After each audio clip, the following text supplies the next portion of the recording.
est 8h du matin, vous ouvrez péniblement un œil, direction la douche. Le contact de l'eau chaude sur votre peau vous réconforte, et après quelques minutes de réveil en douceur, vous avez enfin l'esprit un peu plus clair. Attablé dans votre cuisine, vous dégustez à pleine bouchée un petit déjeuner salvateur. Seul face à votre bol de céréales croustillantes, vous êtes à 1000 lieues d'imaginer que si vous mangez ce repas, c'est grâce aux étoiles. Alors bien sûr, vous le savez certainement déjà, c'est grâce à la lumière d'une étoile, notre soleil, que le blé pousse dans les champs, blé qui donnera ensuite les succulentes céréales de votre petit déjeuner. C'est encore le soleil qui fait pousser l'herbe que broutent les vaches, vaches qui vous permettent de boire un grand verre de lait chaque matin. Mais ce que vous ne savez peut-être pas en revanche, c'est que tout ce que vous êtes en train de manger n'est rien d'autre que de la poussière d'étoiles. Oui, vous avez bien entendu, de la poussière d'étoiles. Alors comment est-ce possible? Comment ces tartines de pain pourraient venir des confins de l'univers? Pourquoi tout ce que vous mangez provient des étoiles? Toute la matière qui nous entoure est composée de minuscules petites briques qui, assemblées les unes aux autres, permettent la création de différents matériaux. Ces briques, ce sont les atomes. De la chaise sur laquelle vous êtes assis, à l'écran que vous êtes en train de regarder, en passant par les cheveux de Justin Bieber, ce sandwich au jambon, cette bière ou encore ces chaussures, tout est composé d'atomes. Ces petites briques, les atomes, ne sont pas rectangulaires, mais plutôt rondes. Très schématiquement, elles ressemblent à ça. Un noyau, composé de protons et parfois de neutrons, autour duquel gravitent des électrons. Ce que vous avez devant les yeux est l'atome le plus léger, l'hydrogène. Il est composé d'un seul proton, chargé positivement, et d'un seul électron, chargé négativement.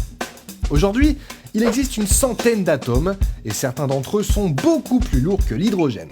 Par exemple, le noyau de l'atome d'oxygène est composé de 8 protons et de 8 neutrons, celui de l'or de 79 protons et 118 neutrons, et celui de l'uranium, l'élément naturel le plus lourd, de pas moins de 92 protons et 143 neutrons. Une centaine d'atomes existent donc aujourd'hui, mais il faut savoir que cela n'a pas toujours été le cas.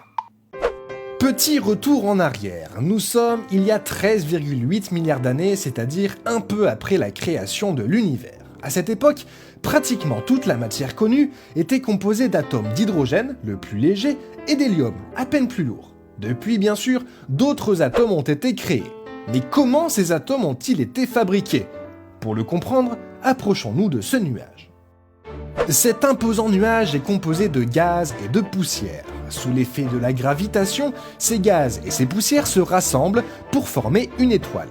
La gravitation est si forte que la pression au centre de cet amas augmente, tout comme la température. Au cœur de l'étoile, les atomes d'hydrogène qui la composent sont tellement compressés les uns contre les autres qu'ils ne peuvent tout simplement plus bouger. Ils n'ont pas d'autre choix que de s'assembler, se regrouper, se fusionner. C'est ce que l'on appelle la fusion thermonucléaire.